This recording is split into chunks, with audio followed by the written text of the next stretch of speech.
कहता हूं कि दुनिया का कोई मजहब कंप्लीट नहीं है। कंप्लीट अगर कोई मजहब है तो इस्लाम है। और इसीलिए कुरान ने क्या कहा, अल-यौमा अकमलतु लकुम दीनकुम व अतममतु अलैकुम निअमती व रज़ीतु लकुमुल इस्लाम दीना। आए मोहम्मद सल्लल्लाहु अलैहि वसल्लम, आज मैंने तुम्हारे इस दीन को मुकम्मल कर दिया। अल-यौमा अकमलतु लकुम दीनकुम, आज मैंने तुम्हारे लिए तुम्हारे इस दीन को मुकम्मल कर दिया। व अतममतु अलैकुम निअमती, और अपनी नेमतों का इत्माम कर दिया, अपनी नेमतें हमने पूरी कर दी। व रज़ीतु लकुमुल इस्लाम दीना, और मैं आज तुम्हारे इसी दीन इस्लाम से राजी और खुश हो गया। दुनिया के किसी मजहब के अंदर आपको कंप्लीट होने का सबूत नहीं मिलेगा। अगर मुकम्मल कोई मजहब है, देखिए बैठो कैसे, इस्लाम बताता है। दुनिया के किसी धर्म में देख लो, खड़े होकर खाना चाहिए कि बैठ के खाना चाहिए, ना हिंदू धर्म बताएगा, ना ईसाई बताएगा, ना यहूदी बताएगा, लेकिन इस्लाम बताएगा कि खाना कैसे खाओ। 3 तरीके बताए, या तो दोनों पैर ऊपर करके उखड़ू बैठ के खाओ, या दोनों पैर पीछे कर लो जैसे अत्तहियात में बैठा जाता है उस तरीके से बैठ के खाओ। मेरे भाइयों, खाने के तरीके किस तरीके से खाया जाए, एक पैर बिछा लिया जाए और एक पैर खड़ा कर दिया जाए, इस तरीके से, ये 3 तरीके अगर बताए हैं तो इस्लाम ने बताए हैं। दुनिया के किसी धर्म ने यह नहीं बताया कि कितना खाओ। इस्लाम कहता है कि खाते वक्त अपने पेट के 3 हिस्से कर लो, एक हिस्सा खाओ, एक हिस्से में पानी पियो और एक हिस्सा खाली छोड़ दो, ताकि तुम अल्लाह को याद कर सको, अल्लाह का जिक्र कर सको। आज की मेडिकल साइंस कहती है जो लोग पेट भर के खाना खा लेते हैं, जिसको हमारे यहाँ कहा जाता है ठूस कर खाना, हलक तक खा लेना, जो इतना खाते हैं वो हमेशा बीमारियों में मुब्तला रहते हैं। और अल्लाह के रसूल के मुताबिक, सुन्नत के मुताबिक अगर कोई लोग खाना खाने शुरू कर दें, 2 हिस्से में खाएं, एक हिस्सा खाली छोड़ दें, तो ये बीमार हो ही नहीं सकता, क्योंकि पेट तमाम बीमारियों की जड़ है। पेट तमाम बीमारियों की जड़ है। जब पेट ठीक रहेगा तो आदमी अपने आप सही रहेगा। तो ये कंप्लीटली अगर कोई मजहब है, मुकम्मल कोई मजहब है, तो वो इस्लाम है। इसीलिए फरमाया, वमन यब्तगी गैरल इस्लामी दीनन फलन युक़बल मिन्हु, इस्लाम को छोड़कर अगर कोई दूसरा दीन तलाश करोगे तो वह हरगिज़ कबूल नहीं किया जाएगा। इस्लाम को छोड़कर अगर कोई दूसरा दीन तलाश करोगे तो वो हरगिज़ कबूल नहीं किया जाएगा, वो दीन माना ही नहीं जाएगा। इस्लाम को छोड़कर अगर कोई दूसरा दीन तलाश करोगे तो वो कबूल नहीं किया जाएगा। वहुवा फिल आखिरति मिनल खासिरीन, और वो आखिरत के अंदर खसारा उठाने वालों में से, नुकसान उठाने वालों में से होगा। यह है इस्लाम। इसके अलावा दूसरा दीन तलाश करोगे तो वो कबूल नहीं किया जाएगा। अब आइए थोड़ा सा आपको यह भी बता दूं कि इस्लाम किस चीज का नाम है। हम समझते हैं कि जो कुछ भी कर लो वो इस्लाम है। नहीं नहीं, इस्लाम 2 चीज़ों का नाम है, रब के कुरान का और मुहम्मदुर रसूलुल्लाह के फरमान का।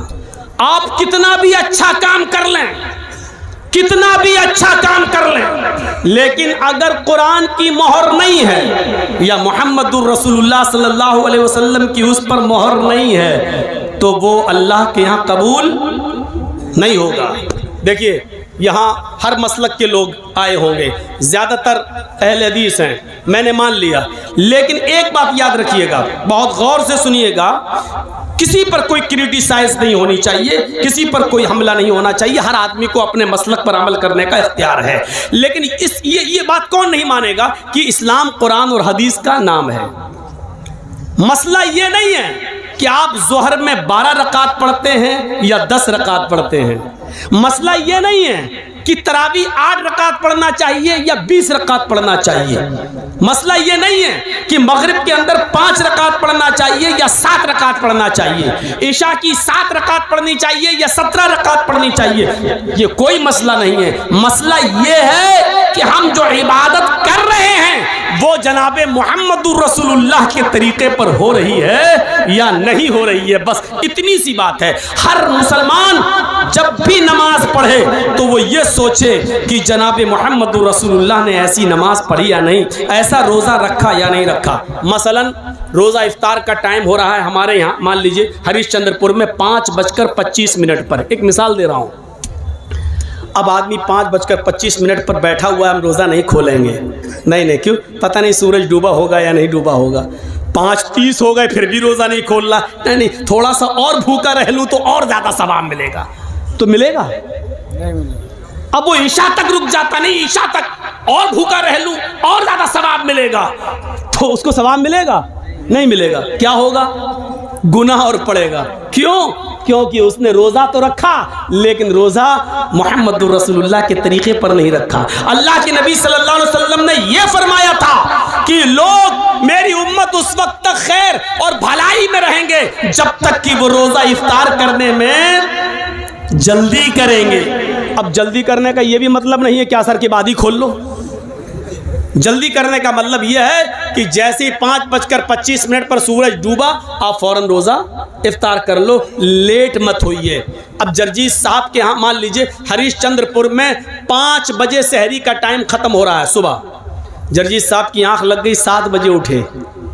क्या हुआ यार, सहरी नहीं कर, अच्छा कितना, 5 बजे सहरी का टाइम ख़त्म था, 7 बज गए, 2 ही घंटा तो लेट हुए, चलो अब सहरी कर लेते हैं। सहरी 7 बजे कर ली।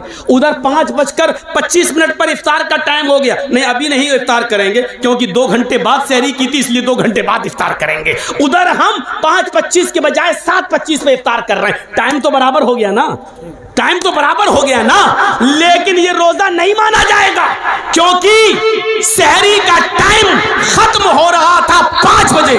आपको 4:59 तक सहरी करना थी, 5:01 पे नहीं करना थी, लेकिन आप तो 7 बजे कर रहे हैं। आपने उसूल तोड़ दिया, ज़ाब्ता तोड़ दिया, नबी अकरम का बनाया हुआ कानून तोड़ दिया, इसलिए आपका रोजा कबूल नहीं किया जाएगा। चाहे आप 7:30 बजे खोलें, 8:30 बजे खोलें, 9:30 बजे इफ्तार करें, लेकिन नहीं माना जाएगा क्योंकि रोजा रखना मकसद नहीं है, शरीयत की पाबंदी कराना मकसद है। आइए एक और चीज़ से समझा देते हैं हम आपको। एक कागज़ है मेरे पास, मान लीजिए जेब में पड़ा होगा, ये मान लीजिए एक लिफाफा है हमारे पास, इस पे मैंने एक लेटर लिख दिया और पोस्ट बॉक्स में डाल दिया।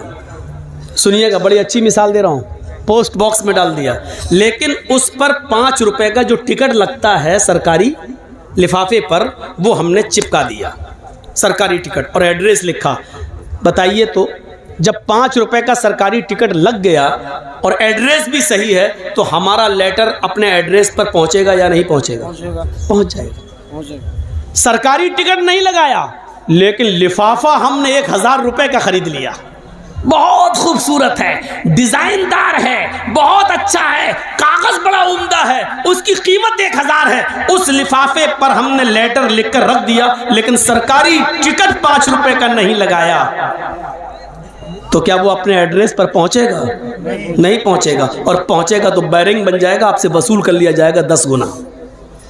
नहीं पहुंचेगा, क्यों? क्योंकि उस पर सरकारी मोहर नहीं लगी है, सरकारी टिकट नहीं लगा है। तो पता चला कि 5 रुपए का सरकारी टिकट लग गया तो पहुंच जाएगा। 1000 का खरीद लिया लेकिन सरकारी टिकट नहीं लगा तो नहीं पहुंचेगा। इसी तरीके से जोहर की नमाज 10 नहीं 12 पढ़ लो, 12 नहीं 12,000 पढ़ लो, मगरिब की नमाज 5 नहीं 7 पढ़ लो, 7 नहीं 7,000 पढ़ लो, तरावी 8 नहीं 20 पढ़ लो, 20 नहीं 20,000 पढ़ लो, लेकिन उस पर सरकार की मोहर नहीं है, यानी जनाबे मोहम्मद रसूलुल्लाह की मोहर नहीं है, तो वो हमारी नमाज अल्लाह के यहाँ कबूल नहीं होगी। मेरे भाइयों, रकातों की तादाद का कोई मसला नहीं है, मसला ये है कि अल्लाह ने कुरान में क्या कहा है, माताकुमुर रसूलु फखुज़ूहु व मा नहाकुम अन्हु फंतहु। रसूल तुम्हें जो दे, जिसने माँ को समझ लिया वो सब कुछ समझ गया। आज पूरी तकरीर मेरी समझ जाओगे अगर माँ को समझ लिया। माँ ये वाली माँ नहीं जिसके पेट से बच्चे पैदा होते, ये माँ नहीं, माँ अताकुमुर रसूल। यहाँ इस आयत में जो लफ्ज़ माँ आ रहा है उसको मैं कह रहा हूँ, माँ अताकुमुर रसूल फखुज़ूहु। माँ के 2 माना हैं, जहन में रखिएगा, दिमाग में, माइंड में। माँ के कितने माना हैं? यहाँ इस जगह 2। पहला माना जो, और दूसरा माना जितना। माँ अताकुमुर रसूल का पहला तर्जुमा क्या होगा? माँ अताकुमुर रसूल, रसूल जो दे वो ले लो। सुनिएगा क्या मतलब हुआ? माँ अताकुमुर रसूल, रसूल जो दे वो ले लो।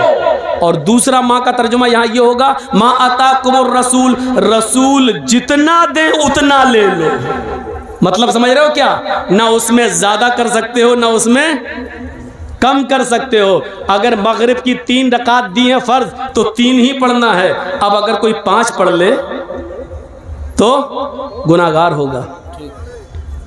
अल्लाह के रसूल ने वुजू बनाने का हुक्म दिया है तो 3 बार हाथ धुलने को कहा, 3 बार कुल्ला करने को, 3 बार नाक में पानी डालने को, 3 बार चेहरा धुलने को। अब कोई आदमी कहे यार मैं 4 बार धुल लेता हूं, जितना ज्यादा धुलो उतना ज्यादा चेहरा साफ होगा, जितना ज्यादा हाथ धुलो उतना ज्यादा हाथ साफ होगा, जितना ज्यादा पैर धुलो उतना ज्यादा पैर साफ होगा। तो माफ कीजिएगा, जो आदमी आज़ाए वुजू को 4 बार या 5 बार धुलता है तो उसका वजू होगा नहीं। सुन्नत के खिलाफ करने पर उसकी नमाज रद्द कर दी जाएगी और उसको गुनाह पड़ेगा। क्यों? क्योंकि अल्लाह के रसूल ने जितना दिया था इसने उतना नहीं लिया, बल्कि नबी के दिए हुए को कम समझा, इसलिए उसने ज्यादती कर दी, अपनी तरफ से बढ़ा दिया अपनी तरफ से। तो नबी जो दे वो ले लो और जितना दे उतना ले लो।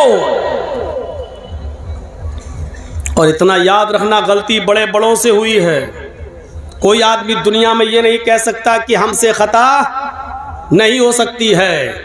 इस्लाम जानबूझकर खता करने को गुनाह करार देता है, लेकिन अनजाने में, मसलन हम बहुत पढ़े लिखे, एक मिसाल दे रहा हूं, मान लीजिए मैं बहुत पढ़ा लिखा लेकिन हमको तहकीक करने में कोई गलती हो गई, लेकिन इल्म हो जाने के बाद कि सही चीज़ ये है, हम जो है वो गलत है, तो फिर सही चीज़ आ जाने के बाद हमको गलत चीज़ को छोड़ना पड़ेगा।